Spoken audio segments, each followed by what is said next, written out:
Marcus had been thinking about the treehouse for 3 years before he built it. Not the physical structure that came later in a frantic summer of YouTube tutorials and borrowed tools, but the idea of it. The concept. A place that was entirely, unmistakably his.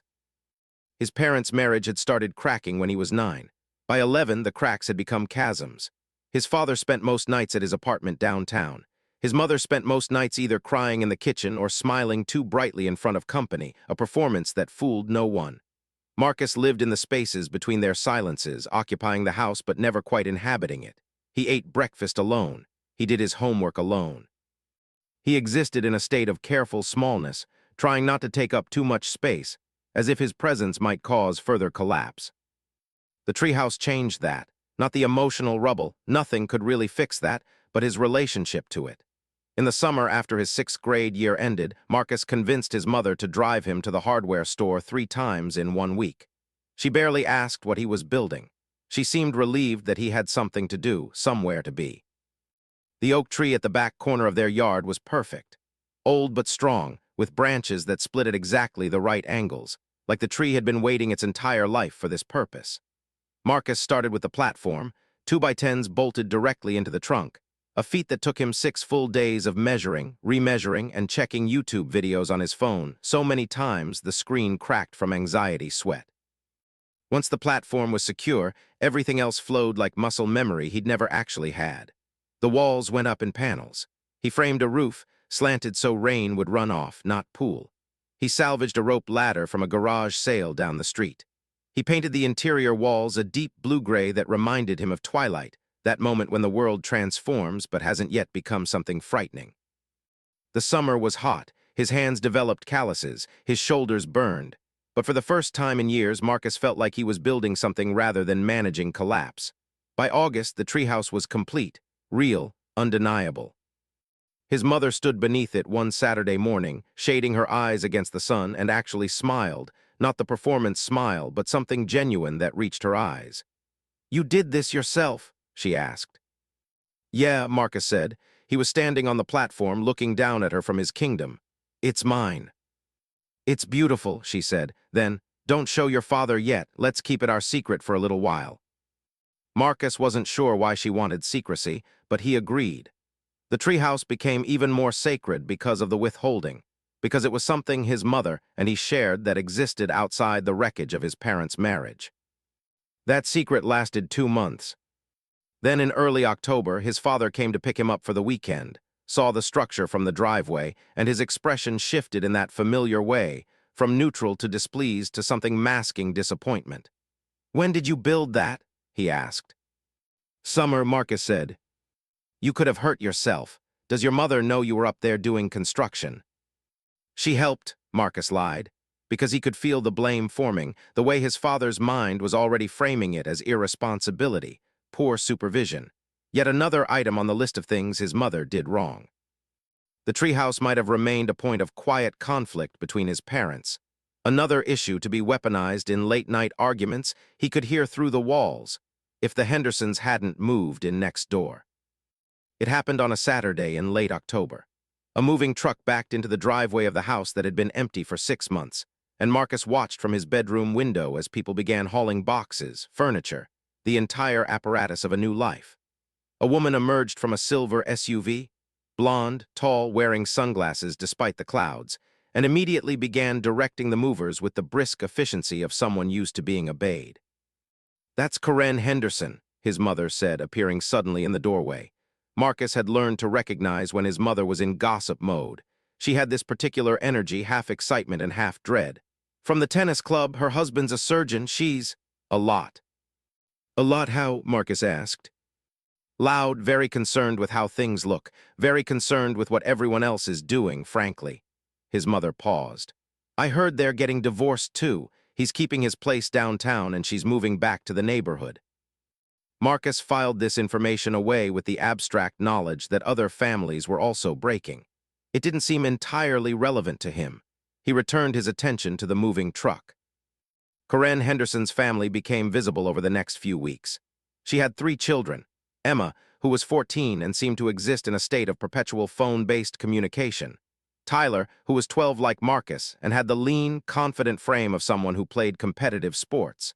And Jade, who was 9 and had Emma's sharp features but none of her daughter's reserve. They had a dog, a golden retriever named Bentley, and they filled the house with noise, laughter, the sound of actual life being lived rather than managed. Marcus observed them the way he might observe a nature documentary. There was something fascinating and alien about their chaos. Emma yelled at her mother about nothing important. Tyler threw a football around the yard with a precision that spoke to hours of practice. Jade ran through the grass with no particular purpose, just the joy of movement. His own household was so quiet by comparison, subdued. His mother moved through rooms like she was trying not to disturb the air.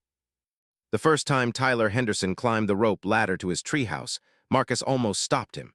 They didn't know each other well, just the awkward neighbor nods that kids perform. But Tyler appeared at the base of the oak tree on a Saturday afternoon in mid-November with a look of genuine awe on his face. "This is incredible," Tyler called up.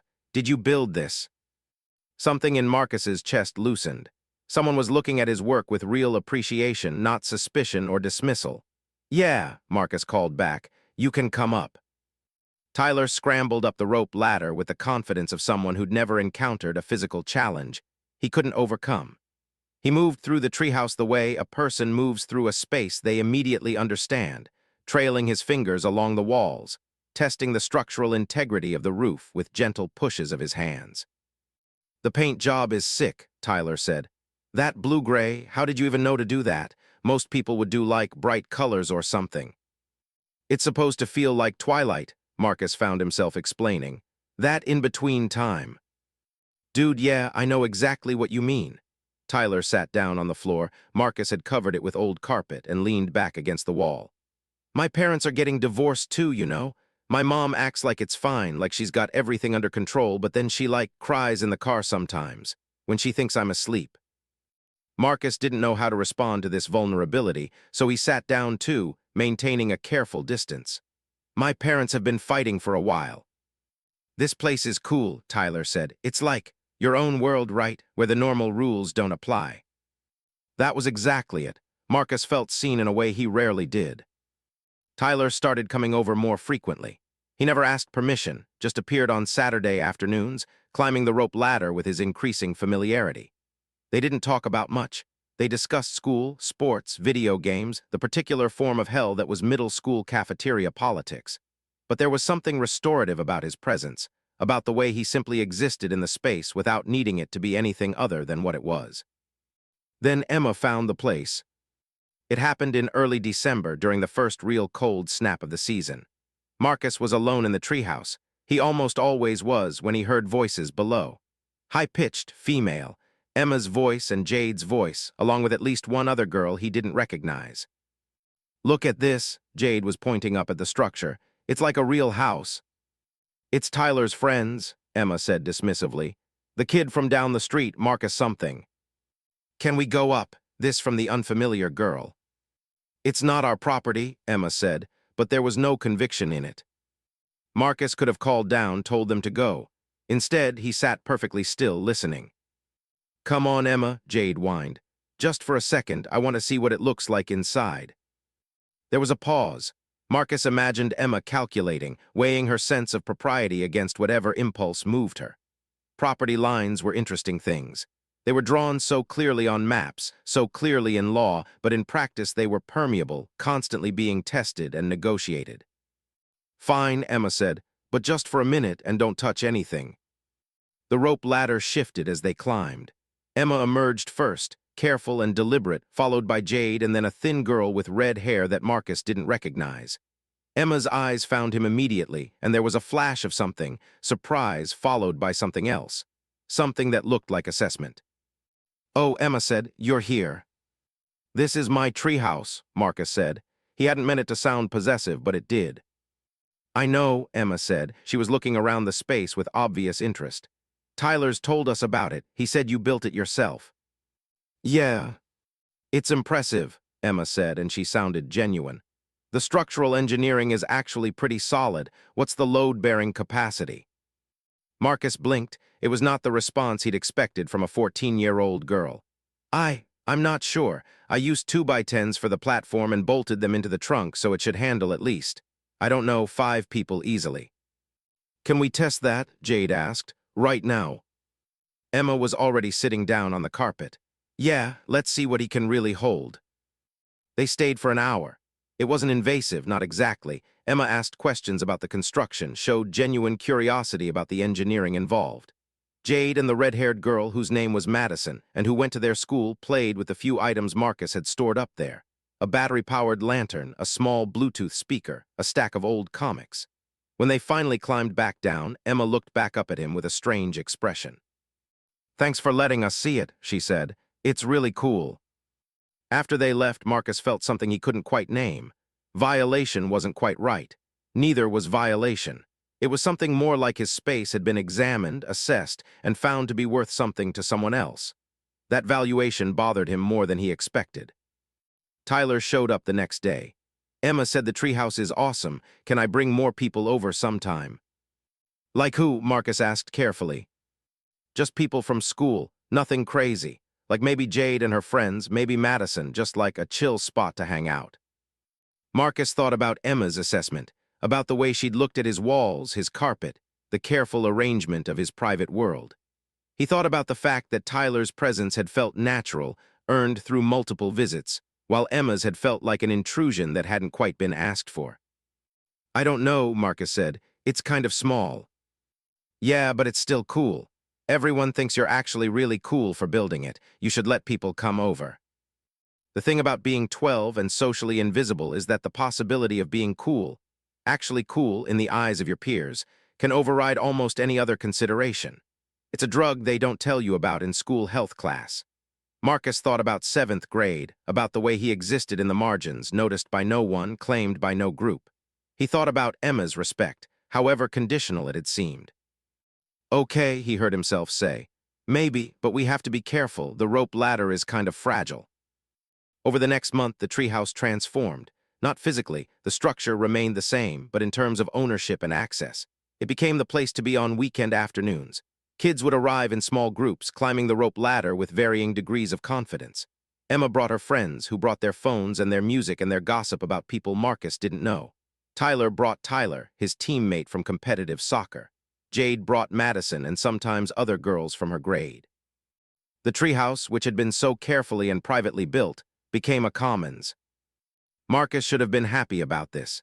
He should have felt like the social architecture of his life was finally shifting. Instead, he felt like something was being taken from him in small, imperceptible increments.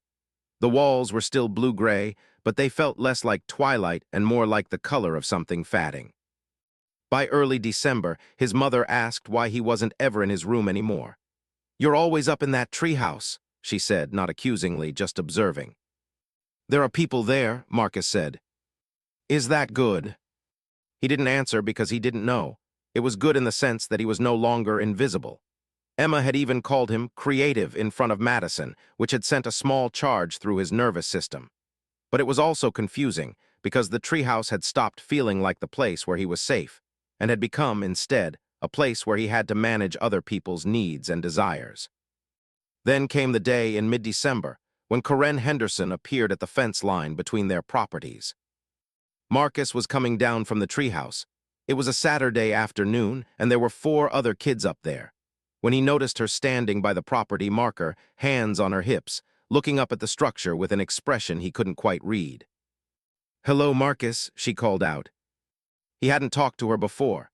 He'd observed her from windows and yard peripheries, but there had been no direct contact. She was taller than she appeared from a distance, and her face had the kind of carefully maintained beauty that spoke to regular dermatology appointments and specific brands of skincare. "Hi, Mrs. Henderson," Marcus said. "That's quite the structure," she said, gesturing toward the treehouse. "How much did it cost you to build?" "I built it myself," Marcus said. "So, nothing. Materials were like a few $100s. "Clever boy," KARENS said, but there was something in her tone that didn't match the compliment.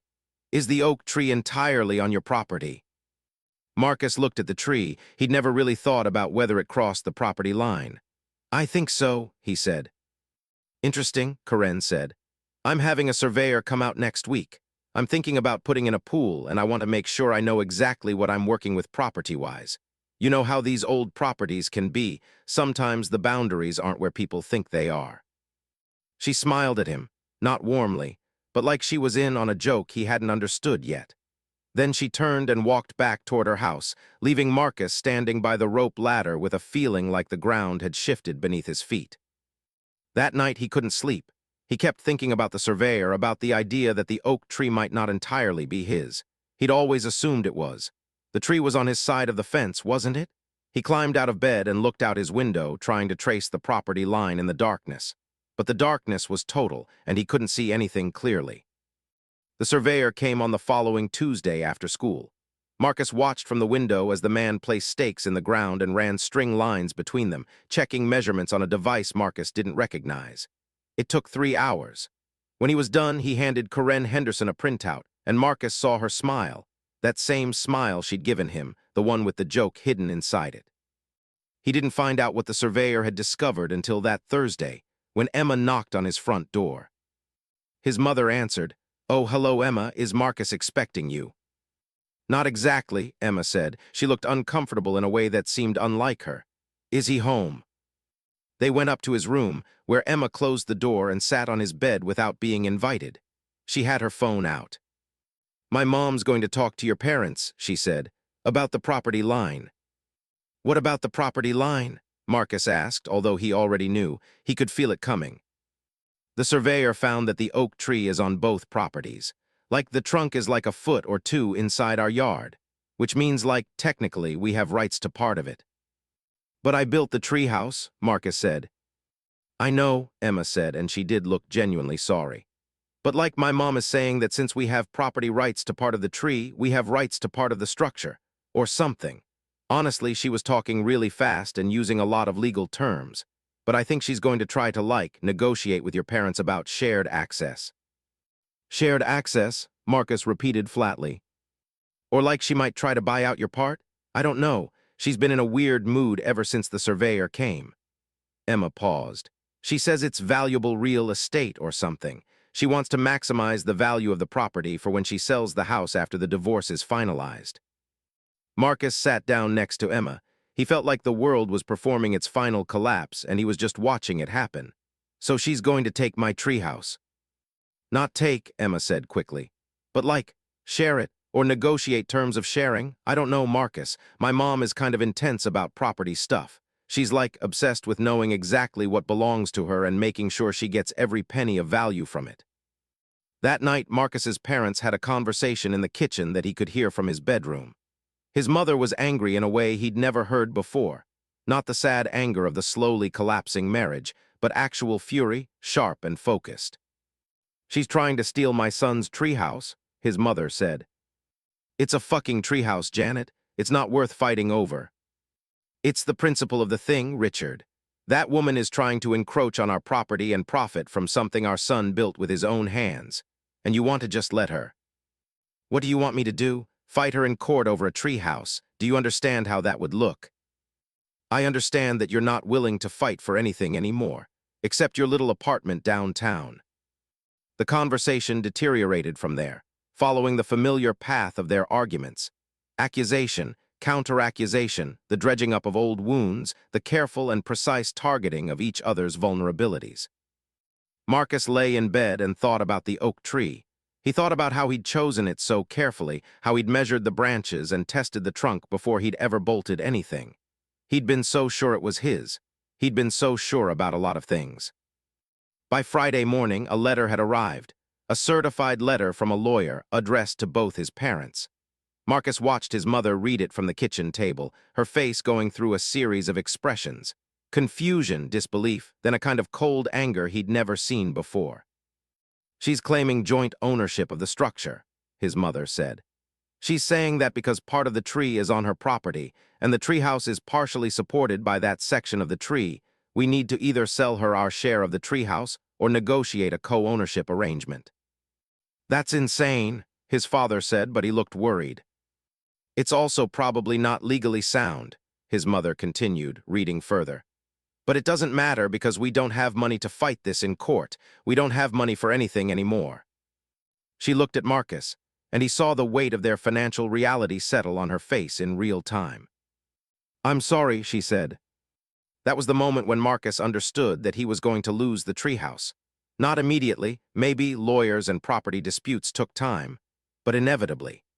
Karen Henderson had identified something of value and had decided to claim it, and the machinery of adult conflict was already in motion. What he didn't understand yet was how much worse it was going to get. By the following Monday, Karen's strategy had evolved from legal threat to something more direct. Emma called it operational presence. "She says we should start using it," Emma told Marcus after school. They were standing by the fence line, the oak tree looming above them. "Like, actually spending time up there for evidence of prior use or something? I don't know, honestly. She says something about establishing usage rights." "That doesn't make any sense," Marcus said. "I've been using it for months." "Yeah, but you're being, like, secretive about it. You're only going up there sometimes. My mom says if we use it visibly and consistently, it strengthens our legal position." The word "our" struck Marcus like a physical thing. There was no "our." The treehouse had always been singular, private, entirely his. "Can you ask her not to?" Marcus said. Emma looked uncomfortable. "Yeah, I can try, but like, my mom doesn't really listen to me about this stuff. She's got her mind made up about what we need to do to protect our legal interests." That afternoon, Marcus climbed the rope ladder to find Jade and Madison already inside, arranging things, moving the lantern to a different corner, testing the stability of the roof supports. "Emma said we can help you decorate it," Jade said brightly. "Make it cooler." "It's fine how it is," Marcus said. "But like it could be better," Madison said. She was holding up one of his old comics. "These are kind of boring. We could put posters up or like string lights." "No," Marcus said. "Nothing changes." He climbed back down and walked away, leaving them inside. He could hear Jade's voice following him, confused and small. "What did I do?" For the next week, the treehouse became actively populated in a way it had never been before. Emma arrived with her friends on weekends and stayed for hours. Jade and Madison treated it like a private clubhouse, leaving toys and snacks and empty juice boxes behind. Tyler showed up less frequently, and when he did, he seemed uncomfortable with the increasing crowd. On Saturday, Marcus found Tyler sitting alone on the platform, looking down at his hands. "It's getting kind of crazy," Tyler said without preamble. "Your sister and your mom," Marcus said. "My mom, mostly. She's like obsessed with proving we have a right to be here. I don't even like being up here that much anymore. It feels like something got taken out of it, you know." Marcus did know. He sat down next to Tyler, and they sat in silence for a while, both of them mourning the same private loss. "I'm sorry," Tyler said finally. "I know this is fucked up. I told my mom I didn't want her to do this, but she, like, doesn't listen." "Why is she like that?" Marcus asked. "Like, why does she care so much about getting part of someone else's treehouse?" Tyler was quiet for a long moment. "Because of the divorce, I think. Like, my dad is with this new girlfriend who's actually nice, and she has her own house and money, and my mom is, like, trying to prove that she's not going to lose anything, that she's still in control. The house is, like, the one thing she's fighting for that my dad doesn't want, and now she's trying to make it worth as much as possible so she can get more money from it." He paused. "She says every asset matters when you're dividing a life." Marcus felt a strange kind of sympathy for Karen Henderson in that moment, which he immediately felt guilty about. She was being unreasonable, yes, but she was also afraid. He could see that now. She was taking control of the things she could control because so many things were spiraling beyond her control. It didn't make what she was doing okay, but it made it slightly more comprehensible. By mid-December, Karen Henderson had sent another letter, this one proposing a co-ownership agreement with specific terms. Half the usage rights, a shared maintenance schedule, a split of costs for repairs. It was almost civil in its way, a legal document that attempted to divide something that couldn't really be divided. Marcus's mother rejected the offer outright, but she did it without legal representation, without really any kind of strategic thinking. She sent an email saying the treehouse was private property, they had no rights to it, and to please keep her children off of it or she would press trespassing charges. Karen's response came the next day, CCing the neighbors on one side of her property. It was a long email, filled with property code citations and casual mentions of the fact that the oak tree was clearly on both properties. and therefore she was well within her rights to allow her children supervised access to a shared natural resource. She mentioned her children's well-being, their need for outdoor spaces in the winter months, her commitment to being a good neighbor while protecting her family's legal interests. It was, Marcus realized, propaganda. It was Karen Henderson constructing a narrative for an audience. The neighbors' responses came within hours. They had teenagers too. They thought it was nice that the kids could share the space. They saw no issue with Karen's position. Marcus's mother didn't respond. Instead, she seemed to collapse inward. That weekend, Emma knocked on the front door again. This time she brought documentation, printed emails from the neighbors, copies of the surveyor's findings, a formal proposal from Karen's lawyer that outlined a detailed agreement about usage rights and maintenance schedules. "She wanted me to give you these," Emma said, and she looked miserable. "She said it's better if you understand that she's being completely reasonable about this." His mother looked at the papers. Marcus watched her face as she read through them, watched the slow realization settle on her. Karen had already won. Not in any official legal sense, but in the court of public opinion, in the neighborhood gossip, in the simple fact of Karen's power and resources compared to the fragile, collapsing structure of his mother's current life. "Tell your mother that the treehouse is off limits," his mother said quietly. "She says the tree is shared property, so she can't enforce that," Emma said. She sounded like she was reading from a script. "But she says that she respects your wishes as much as possible, and if you want to work out a specific schedule, she's open to discussion." After Emma left, Marcus's mother sat at the kitchen table for a long time without moving. Then she called his father. "I think we need to talk about hearing a lawyer," she said, "about this treehouse situation." "Janet, that's a waste of money. We don't have money to throw at lawyers. Just tell the kids they can't go up there." "I already did. Richard, she owns half the tree. There's a surveyor's report. This is actual property law, not just a boundary dispute." "Then let her have it," his father said, and Marcus could hear him clearly across the room. "It's a treehouse, for Christ's sake. Let her have the treehouse and move on with your life." His mother's face went very still. "It's not about the treehouse," she said quietly and hung up. The thing about boundary disputes is that they're never really about the physical boundary itself. They're about power, about control, about the establishment of dominance in a space where dominance is constantly being tested. Marcus understood this instinctively now, the way a young animal understands predator and prey. Karen Henderson came to the fence line on a Sunday morning in mid-December. She was wearing designer workout clothes and had her phone clipped to her armband, ready for a run. "Janet," she called out when she saw Marcus's mother on the back porch. "I wanted to talk about this situation." His mother joined her at the fence line. Marcus watched from the kitchen window. "I think we've gotten off on the wrong foot," Karen said. She had her friendly voice on now, the one that involved tilting her head in a way that seemed designed to encourage agreement. "I'm not trying to take anything from you or Marcus. I just want to make sure we're all on the same page legally, especially with the divorce. I'm sure you understand how important it is to clarify these things." "What do you want?" his mother asked. "I think a shared schedule makes sense. 2 weekends a month for my kids, 2 for yours, or we could rotate weekly. And we share maintenance costs. I could even hire someone to winterize it properly if you'd like." "No," his mother said flatly. "Janet, be reasonable. I have a surveyor's report." "I don't care. My son built that treehouse. You don't get half of something he built." Karen's expression shifted. The friendly mask slipped for just a moment and something harder emerged. "Your son built something on a tree that's partially on my property. He didn't get permission. He didn't survey the boundaries. He built in ignorance. That's not my problem." "It's a child's project," his mother said, her voice rising. "It's not an investment property. It's not an asset. It's something my son made."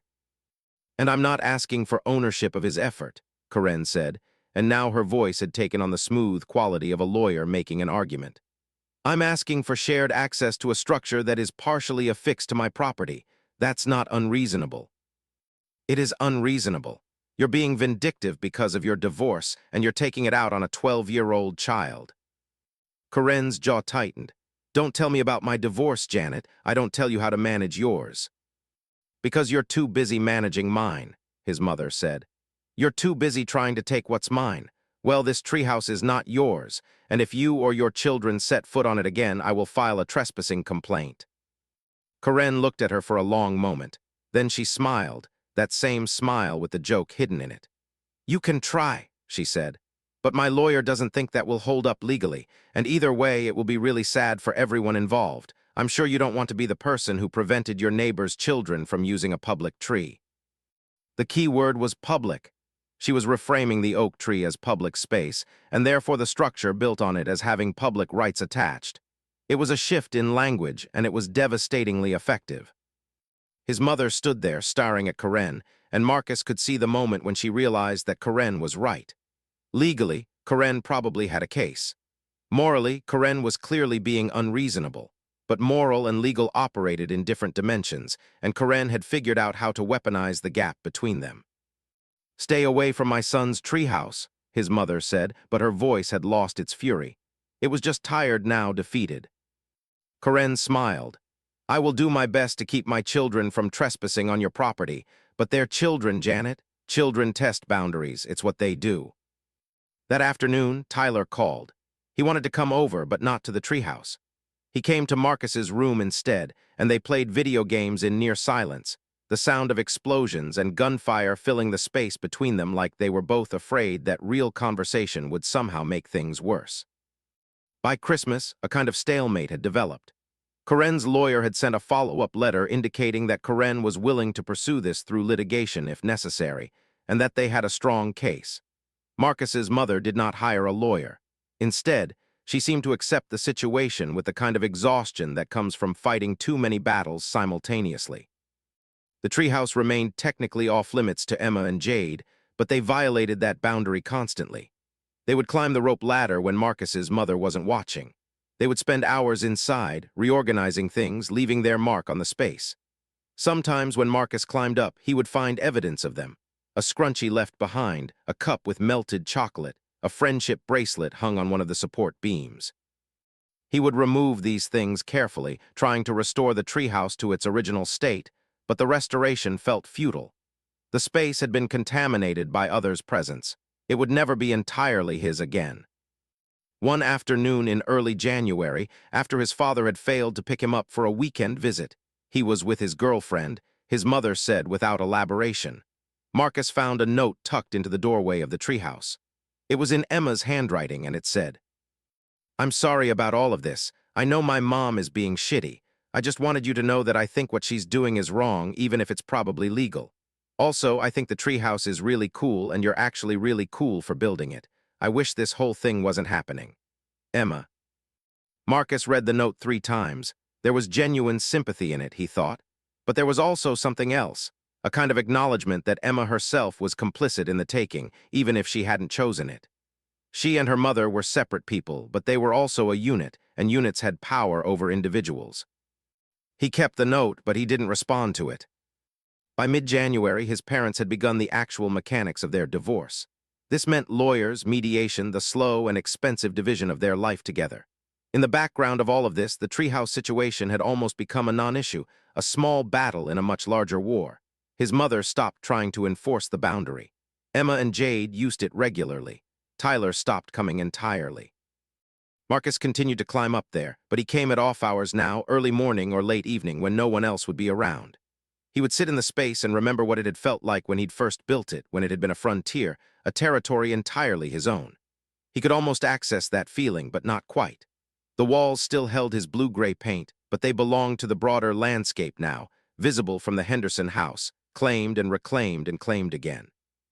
In late January, he heard his mother on the phone with his father. She was discussing the logistics of selling the house. The market was good, she was saying. The neighborhood was appreciating. If they listed it soon, they could get top dollar. We're selling the house, she told Marcus after she hung up. He didn't ask about the treehouse. He didn't need to. In selling the house, his mother was ceding territory entirely. The new owners might cut down the oak tree. They might expand the treehouse. They might do nothing at all, but it wouldn't be his and they wouldn't have to fight for it anymore. That night, Marcus wrote something on one of the walls of the treehouse, a kind of epitaph carved carefully into the blue-gray paint. Marcus was here. Then he climbed down from the rope ladder for what he knew would be close to the last time, and he didn't look back. The for sale sign went up in February, just as Marcus was turning 13. He woke up one Saturday morning to find it planted in the front yard, stark white against the gray winter landscape. It felt like betrayal, but also like relief, like a decision had finally been made and the liminal period was over. His father moved some of his belongings into a box in the hallway. He was taking the furniture he'd brought into the marriage, the things he'd accumulated before, his claim to his own history. His mother packed things in the opposite direction, filling boxes with items that had been jointly owned, and were now hers by default of him not wanting them badly enough to fight about them. The house became a structure rather than a home. It became a stage set where the final scenes of their family life would play out. Marcus spent more time at school. He spent more time at the library. He did everything he could to avoid being in the house during this period of dissolution.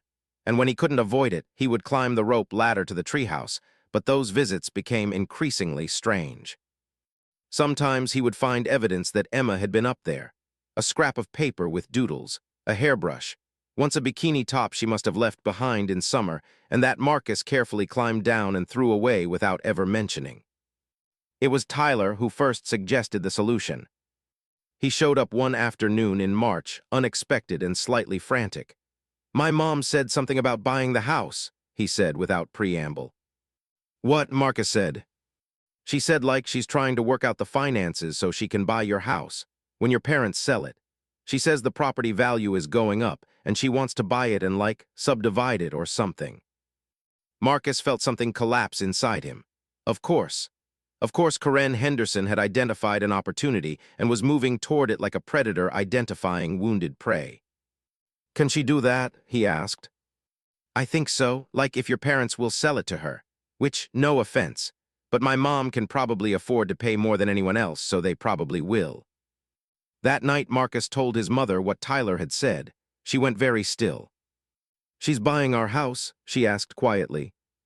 "She's trying to. Tyler said something about subdividing it." His mother left the room and called his father. She was calm when she spoke, controlled, but he could hear the undertone of desperation in her voice. "Richard, we need to talk about the sale. I don't want to sell to KARENS Henderson." "It's not about what you want," his father said, and Marcus could hear him clearly from the stairs. "It's about the best offer. If she's offering more than anyone else, then we take it." "Richard, she's trying to buy our house to subdivide the property. She's trying to profit off." "Off what? A treehouse? Janet, the treehouse is not our problem anymore. Sell her the house, get your half of the proceeds, move on with your life. If she subdivides it, she'll put in a pool or build another house. She's going to destroy." "It's not your house anymore," his father said flatly. "And it's not my house, it's up for sale, it's commodity at this point. Whoever buys it can do whatever they want with it." He was right technically, legally. Morally, the situation was more complicated, but Marcus was starting to understand that morality was often what lost out in situations like these. The following week, KARENS Henderson came to their house. Not to the fence line, all the way to the front door. She had her lawyer with her, a thin man in a suit who looked like he was trying to communicate something with his face that his mouth wasn't authorized to say. "Janet, Richard," KARENS said, and she was in full charm mode now, the version of herself that consulted her neighbors about scheduling and tilted her head in agreement-encouraging angles. "I wanted to make you an offer on the house directly. I think it would be beneficial for everyone involved." She laid out the numbers. 5% over the current asking price, which would be closed in 60 days, contingent on a few structural inspections. It was, Marcus's father immediately said, an excellent offer. "I want to subdivide the property," KARENS continued, "creating 2 separate lots. On one, I'll keep my current residence. On the other, I'm planning to build a modern, semi-detached home that will appeal to young families. I think it's a smart investment, and I think you two would be smart to accept it." "What happens to the treehouse?" Marcus's mother asked. KARENS blinked, as if she'd been waiting for exactly this question. "The treehouse will be removed as part of the lot clearing. It's been a point of contention, and I think it's best to just start fresh. The new property will have better features anyway, modern construction, less maintenance, a proper yard." Marcus watched his mother's face carefully. He saw the moment she decided not to fight anymore. "Okay," she said quietly. "Wonderful," KARENS said. She put her hand on Marcus's mother's shoulder, a gesture that might have been meant to be comforting but that read to Marcus as the settling of dominance. I think this is the best outcome for everyone. They signed the papers 2 weeks later. Karen had indeed offered 5% over asking, and it was, in the real estate math that his parents had been forced to understand, a very good offer. The house would be cleared by June, closing by late July. Karen's crew would demolish and reconstruct. By August, the property would be transformed. The treehouse would be gone by September. Marcus should have felt devastated, but instead he felt a strange kind of calm. The decision had been removed from him entirely, delegated to adults with more power and fewer emotional attachments to the outcomes. He no longer had to guard the space. It was going to be destroyed anyway. The fighting had been over something that was already dead. In April, he found Emma sitting on the rope ladder, just waiting. "I wanted to tell you I'm sorry," she said, "before it's too late." Marcus sat down next to her on the ladder. Below them, the yard was the same yard it had always been, but it had transformed into a space of change, of ending. "Your mom was going to get what she wanted anyway," Marcus said. It wasn't accusatory, just factual. "Yeah, but that doesn't make it okay that she did this to you. I've been thinking about it a lot, and I think she's a bully. A sophisticated kind of bully that uses lawyers and property law, but still a bully." "Why are you telling me this?" Marcus asked. "Because I think you should know that I know, and that I'm sorry." Emma paused. "My dad says my mom is going to get worse before she gets better. He says the divorce brought out her worst qualities. He says she's using the property stuff as a substitute for actually dealing with her anger." "That doesn't make it okay," Marcus said. "I know," Emma said. "I'm not trying to make it okay. I'm just trying to make sure you know that I see what's happening, and that I think it's wrong." They sat there for a while longer, not speaking, just occupying the same space in the dying light of a spring afternoon. When Emma finally climbed down, she left something behind, a piece of construction paper folded into a card. Inside, she'd drawn the treehouse in careful blue-gray and written, "This was beautiful because you made it. That matters even though everything is falling apart." Marcus kept the card. He didn't show his mother. He didn't show his father. He kept it in his pocket like evidence of something, though he wasn't sure what. In May, as the final papers were being signed and the moving trucks were being scheduled, Marcus's father asked to take him out to dinner. They went to a restaurant that was trying too hard to be casual, where the lighting was designed to make you feel less lonely than you actually were. "I want you to know that the divorce isn't your fault," his father said, which was what divorced parents were supposed to say, though it rarely made anyone feel better. "I know," Marcus said, "and I want you to know that I love you, and I'm going to be present in your life even though I won't be living in the house anymore." Marcus nodded. He'd heard versions of this speech in after-school specials and in conversations overheard from other kids whose parents had also divided. The speech was meant to be reassuring, but it was also a kind of abdication, a way of saying I'm leaving, but don't worry, I'm not really leaving. "What about the treehouse?" Marcus asked. His father looked uncomfortable. "Karen is going to demolish it. I'm sorry about that, buddy. I know it was important to you." "Why did you sell to her?" Marcus asked. "Because she offered the most money," his father said simply. "And right now I need the money. Your mother needs the money. We're splitting a mortgage, 2 households now instead of 1. The extra 5% mattered." "The treehouse mattered more," Marcus said. His father set down his fork. "Not to me it didn't, not at that moment. Marcus, you have to understand, I was drowning. The divorce was costing me money I didn't have. The house was a burden. When Karen came with an offer, it felt like rescue. It felt like finally someone was throwing me a line. Even though it meant destroying something that mattered to me." "I didn't think about it in those terms," his father said.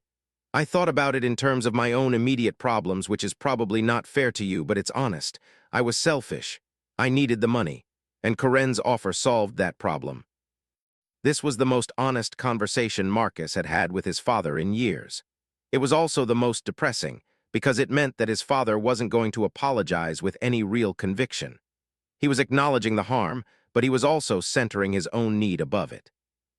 "Are you ever going to stand up to Mom about anything?" Marcus asked. His father laughed, but there was no humor in it.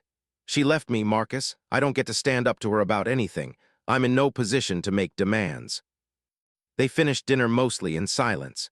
When his father dropped him off at home, he hugged him in that awkward way separated fathers sometimes did, like they weren't sure what their bodies were allowed to do in the space of a public driveway.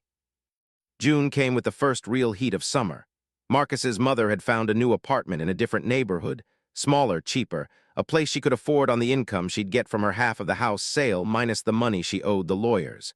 She started packing the non-essential items. The house became a skeleton of itself. One afternoon, Marcus climbed to the treehouse for what he knew would be one of the last times.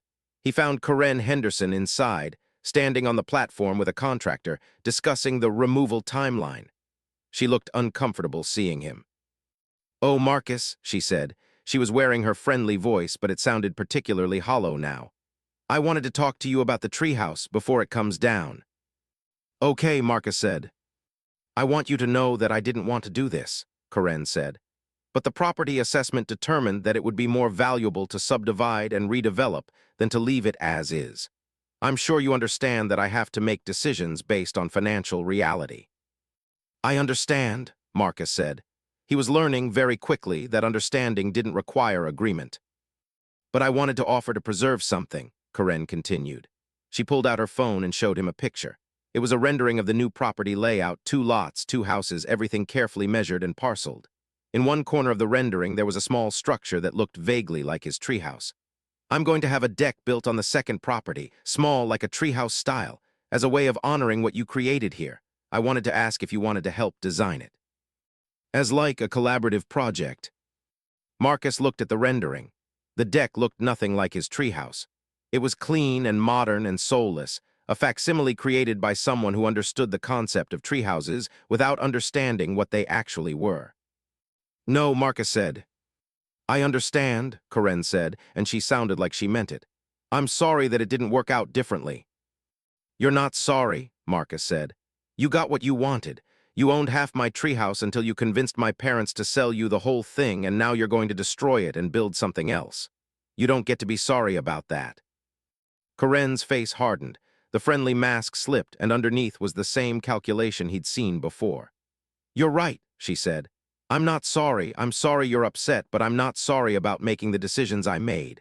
They were legal, they were financially sound, and they were in my family's best interest. That's all I'm obligated to care about." Marcus left the treehouse. He didn't climb down the rope ladder. He sat on the platform and let his legs dangle into the air and tried to understand how his careful, private creation had become a commodity in someone else's real estate portfolio. By late July, the final papers were signed and the house officially changed hands. Marcus and his mother spent their last night in the house on a mattress on the floor, surrounded by boxes. His father didn't come to say goodbye. He'd already left months ago when the fighting became too much. He was with his girlfriend now, building a new version of a life. The next morning, they left. Marcus didn't go back to the treehouse. He didn't want his last memory of it to be the destruction, and he knew the destruction was coming. Better to leave it intact in his mind, to imagine it existing in time before all of this happened. As they pulled out of the driveway, his mother reached over and squeezed his hand. "I'm sorry," she said, "about all of it." The apartment his mother had rented was in a different part of the city entirely, in a complex that served the kind of family that had been severed by circumstance rather than choice. Single mothers predominated. Kids existed in a kind of half-life between 2 houses, carrying backpacks with their other father's address or mother's new phone number written on them. There were rules about noise and quiet hours, about who could be in the community pool, about the invisible lines that had been drawn between acceptable and unacceptable in this space, designed for transients. Marcus's room was small. He had a window that faced the parking lot rather than a yard. He shared the shower with his mother and used a closet that smelled like chemicals and something permanently damp. It was also, in many ways, exactly what he deserved. Or at least, it felt that way, punishment made manifest in square footage and lack of access to nature. His mother started a job at a marketing firm downtown. She came home with stories about email chains and presentations, about a boss who called her sweetie in a way that wasn't quite inappropriate but existed in the space of discomfort. She was adjusting, she said. She was going to be fine. She said it so frequently that Marcus began to understand it was a lie she was telling herself, rehearsed until it took on the quality of truth. Father called sometimes. He asked about school and basketball and whether Marcus was doing okay. These conversations happened in the manner of custody exchanges, brief, surface level, the kind of connection that was technically contact but practically empty. He'd asked about the treehouse once, whether Marcus was upset about the destruction. Marcus had said yes. His father had said he was sorry, in the way that meant he acknowledged the sentiment without actually changing anything about the situation. It was in August that Marcus heard about the demolition. Tyler called him. This was unusual, as they drifted into the kind of friendship that only existed when they were physically near each other. "They're tearing down the treehouse," Tyler said without preamble. "I wanted to tell you before, like you saw photos or something." When, Marcus asked. "Today, actually. My mom hired a crew this morning." Marcus felt something crystalline inside him fracture. He'd known it was coming, had been prepared for it intellectually, but preparation was no match for the actual weight of the thing happening. "I was thinking," Tyler said carefully, "like maybe you want to go back and see it, before they take it down. I know that's probably weird, but like I thought you might want to say goodbye or something." It took Marcus 40 minutes to convince his mother to take him back to the old house. She was initially resistant. Going back would be too painful, she said. It would bring up too many difficult memories. But Marcus was persistent, and his mother was tired, and eventually she agreed to drive him by the property. The old house looked abandoned already, even though someone was living in it. Karen Henderson had made certain modifications to the exterior, new shutters, repainted trim, the kind of updates meant to signal new management. The oak tree still stood in the backyard, but there were men with chainsaws circling it, assessing the best angles of attack. Marcus's mother pulled the car over but didn't turn off the engine. "Do you want to go in?" she asked quietly. Marcus got out of the car and approached the fence line. He could see the treehouse platform from this angle. It looked smaller from this distance than it had when he was inside it. The blue-gray paint was faded now, bleached by months of sun. He could see where Emma's group had carved their initials into the wood. He could see where rain had created slight water damage along one edge. One of the contractors noticed him and called out, "Hey kid, this is a work zone. You shouldn't be here." "He used to live here," Tyler's voice said. Marcus turned to see Tyler approaching from the Henderson house. "I'm his neighbor. He built the treehouse. I just wanted him to see it before you guys took it down." The contractor looked at Marcus with a different kind of attention, the kind that acknowledges someone's loss. "That's rough, man," he said. "You want like 5 minutes." Marcus nodded. He didn't trust his voice to work properly. He climbed the rope ladder one last time. The space inside was smaller than he remembered, and that was shocking. He'd assumed that memory would have inflated it, made it seem grander in retrospect, but instead he'd built it exactly to scale with his 12-year-old self. At 13, he was already outgrowing it. In a year or two, he probably wouldn't have fit comfortably inside. The walls still held the blue-gray paint. His carved epitaph, "Marcus was here," was still visible, though slightly weathered. The carpet had been replaced at some point, probably by Karen to remove the dust and debris, but it was the same color scheme. The roof was still intact. The whole structure was fundamentally sound, could probably hold another decade easily under different circumstances in a different timeline. He sat down on the carpet and tried to access the feeling he'd had when he first finished building it. That sense of ownership, of creating something that was entirely his. But the feeling wouldn't come. Instead, what he felt was the weight of all the other people who'd been inside this space, all the ways it had been claimed and reclaimed and compromised. Emma appeared on the rope ladder. "I wanted to say goodbye too," she said, "before they take it down." "Your mom did this," Marcus said. "I know," Emma said. She sat down next to him. "She did it because she was scared and angry, and she was trying to feel in control of something, but knowing why doesn't make it not shitty." "Does she feel in control now?" Marcus asked. "No," Emma said. "She's still scared and angry. She's just also about to own 2 houses instead of one, and the divorce is costing her less money than she expected, so I guess she achieved her financial goals. But she's still unhappy, so I don't think she won." "But I lost," Marcus said. "Yeah," Emma said. "You did. That's the thing about people like my mom. Even when they win, it's usually because someone else had to lose. It's not like everyone gets to win together. It's just a transfer of loss from her to someone else." They sat together as the contractors prepared their equipment. They could hear the chainsaws firing up outside, the sound of men coordinating the removal. The treehouse would be gone within hours. Within a day, all evidence of it would be cleared away, the branches pruned, the bolts removed, the platform dismantled. It would be like it had never existed. "I think you should know," Emma said, "that my mom is paying for a therapist now, because apparently the divorce is making her into someone she doesn't like, and she's trying to work on that. So maybe she's learning something from this too. Maybe not anything that helps you, but like, I thought you should know that this isn't like her permanent personality." Marcus considered this. The idea that Karen Henderson was struggling, that she was in therapy working through her own damage, didn't make what she'd done okay. But it made her slightly less like a cartoon villain and slightly more like another person trying to manage pain by controlling her environment. "Tell her I don't forgive her," Marcus said, "but tell her I understand." They descended the rope ladder for the last time together. Outside, the contractors were ready to begin. The oldest one, a man with gray in his beard, offered Marcus his condolences in the awkward way that trade workers do when they're performing a job that requires them to destroy something meaningful. "Nice build," the man said, looking up at the structure. "Professional quality for a kid. You ever think about going into construction?"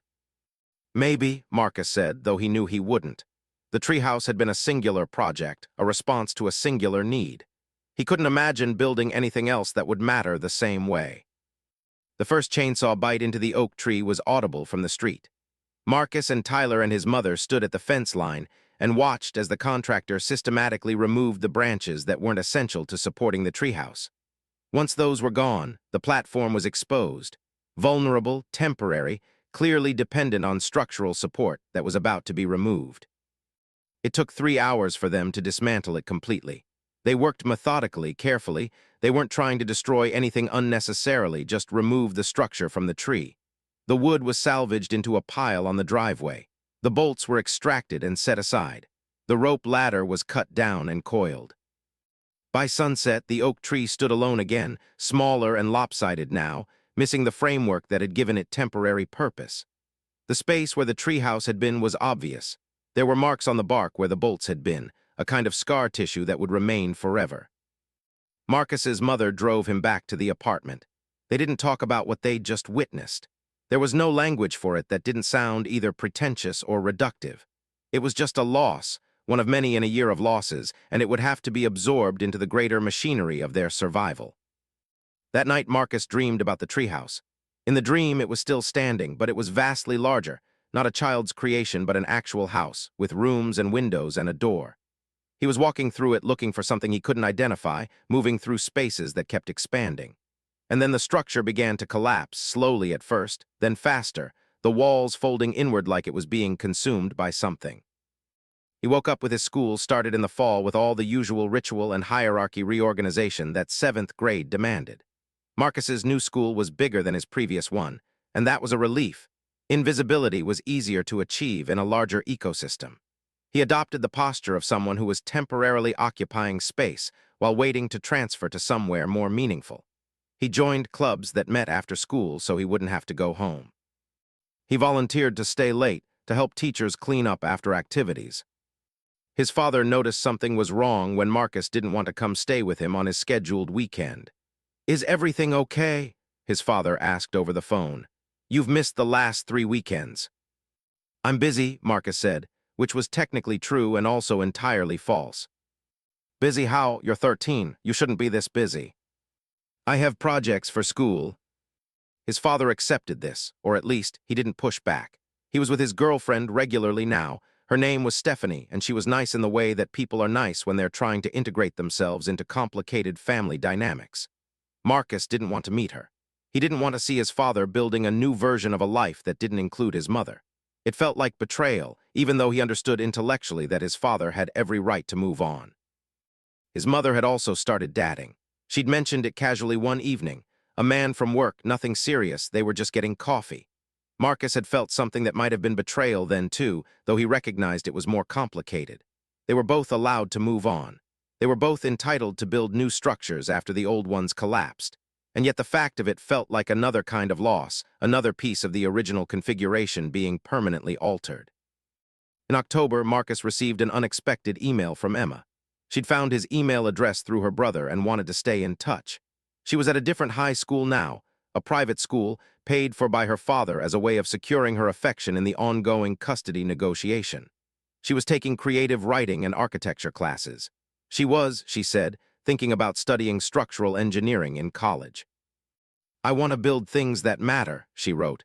"The kind of things that can't just be demolished by someone with better lawyers. Is that weird?" Marcus responded. They began exchanging emails, long ones about school and family, and the general experience of being teenagers whose parents were imploding.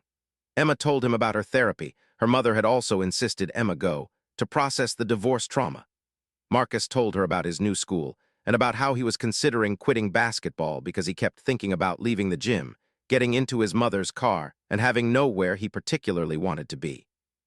By November, Emma was calling it correspondence, like they were soldiers in some ancient war, sending messages across battle lines. It was the closest thing Marcus had to a real friendship at that point. The kids he went to school with were mostly friendly but not intimate.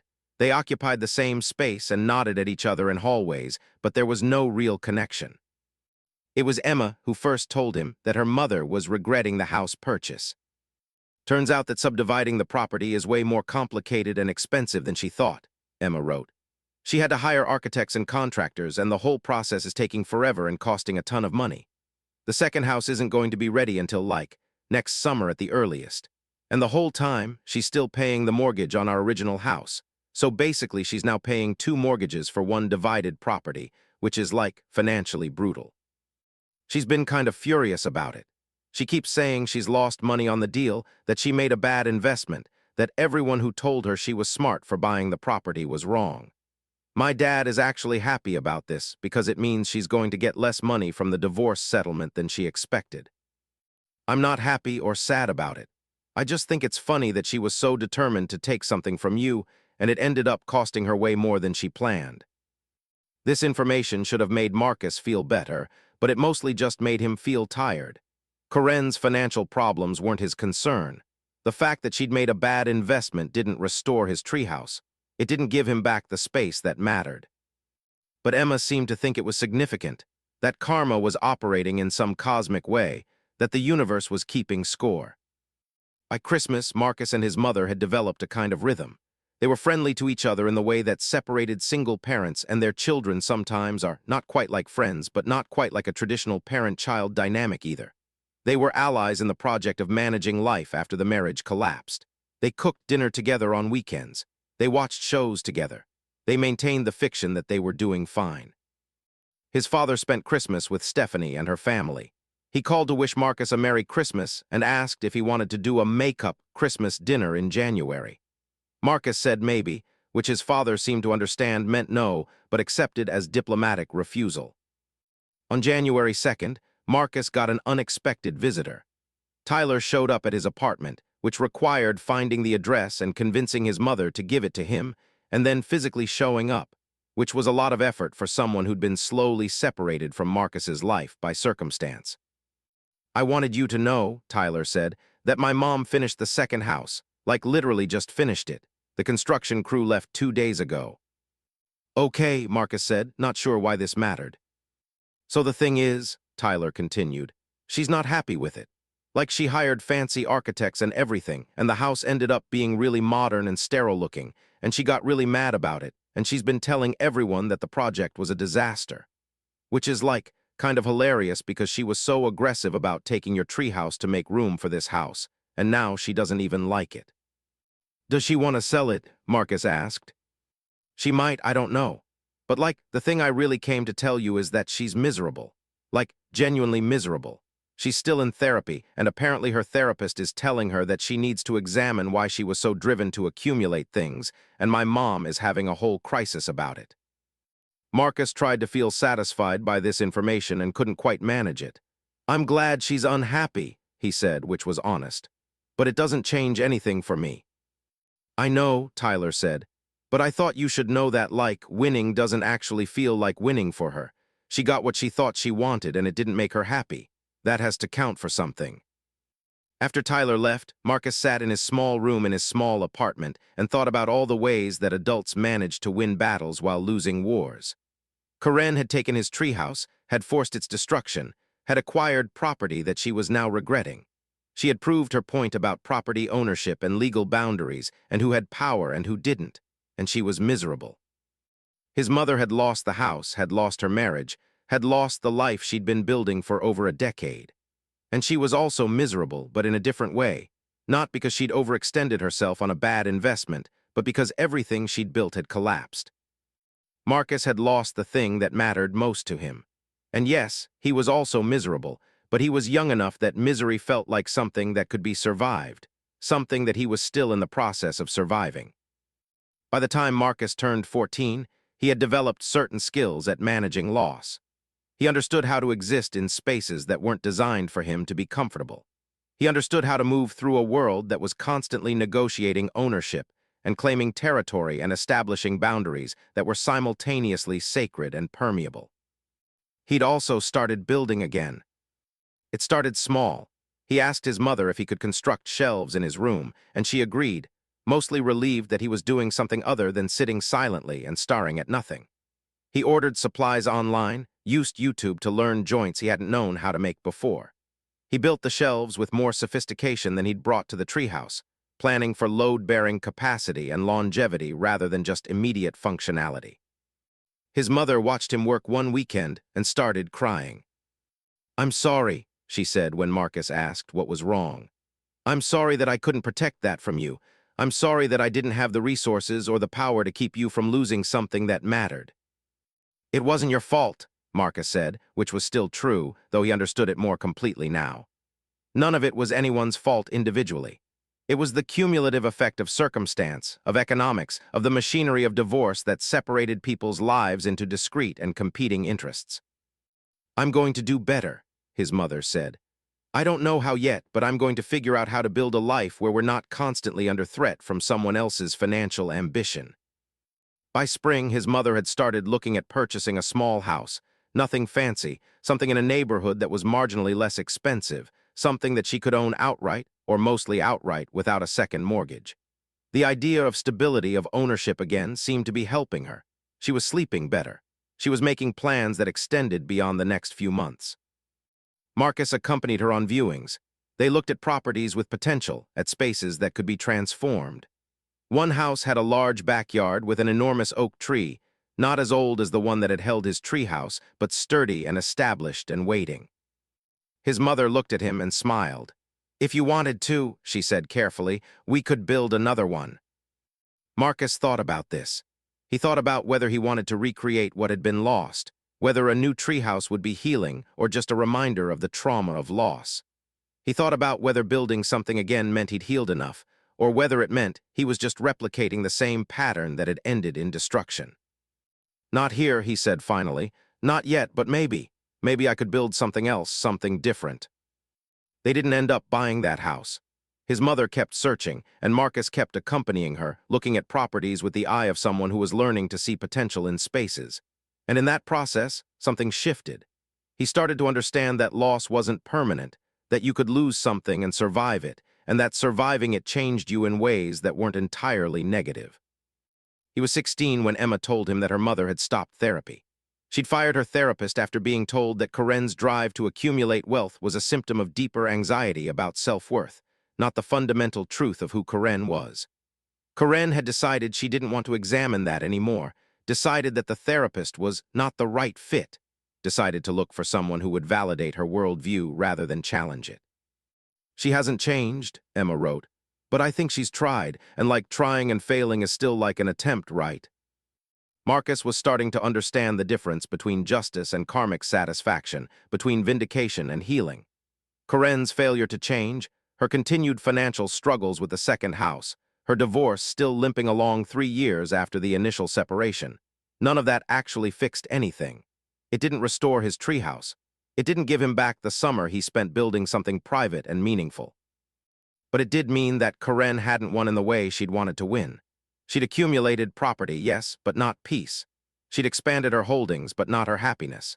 She'd proved that she had legal rights to something and successfully destroyed it, but in doing so, she destroyed something that would have been valuable if left alone. By the time Marcus was 17, the original treehouse was gone entirely, not just the structure, but all evidence of it. The oak tree had been cut down and removed. A new modern house stood on that plot of land, designed by architects and built by contractors, soulless and expensive and belonging to Karen Henderson. She still lived in it, though they did separate homes, preparing for a custody arrangement that would last until the youngest children finished high school. His mother's house purchase went through in the fall of Marcus's junior year. It was small and needed work, but it was hers. She'd saved enough and built enough credit and managed enough of her life that she could be a homeowner again. The day they got the keys, they stood in an empty living room and cried. "We're going to be okay," his mother said. Marcus was starting to believe it was true. He'd taken a shop class, and he'd become good at building. Not professional-grade good, but genuinely skilled. He could construct something and have it be sturdy and beautiful and last. His teacher had suggested he consider going into carpentry or construction management. Marcus had thought about it and decided against it, not because he didn't love the work, but because he wanted to protect the part of himself that loved it from becoming professional obligation. Instead, he decided to study engineering, structural engineering specifically. The kind of work that involved understanding how buildings held together, what made them safe, what made them fail. One weekend during his senior year, he got an unexpected call from Emma. She was going to Stanford to study architecture. She wanted to tell him before she told anyone else. "I'm going to design buildings," she said. "The kind that last, the kind that people actually want to live in and that aren't just ways to extract value from the natural world." "That's really cool," Marcus said, and he meant it. "I want to design something for you to build," Emma said. "When I'm done with school, like a collaboration, something that wouldn't have happened if all of this other stuff hadn't happened." "That might take a while," Marcus said. "I know," Emma said, "but like we have time, we're not 13 anymore. We don't need to build everything this summer." The day Marcus graduated from high school, his father came to watch. He brought Stephanie, and Stephanie brought her 2 kids from a previous relationship. It was awkward and uncomfortable in a way that Marcus was learning to navigate without too much resentment. His father had moved on. That was allowed. It hurt, but it was allowed. His mother came with a friend from work, someone Marcus recognized as her way of slowly building a new kind of family, one choice at a time. They took him out to dinner to celebrate, and his mother made a toast about how proud she was of him, how he'd survived something that could have broken him, how she was grateful that he was whole. "I'm not whole," Marcus said, "but I'm here and I'm still building things." Marcus was 21 when he received a message on LinkedIn from Karen Henderson. This was surprising enough that he almost didn't click on it, but curiosity won out. "Hello, Marcus," she wrote.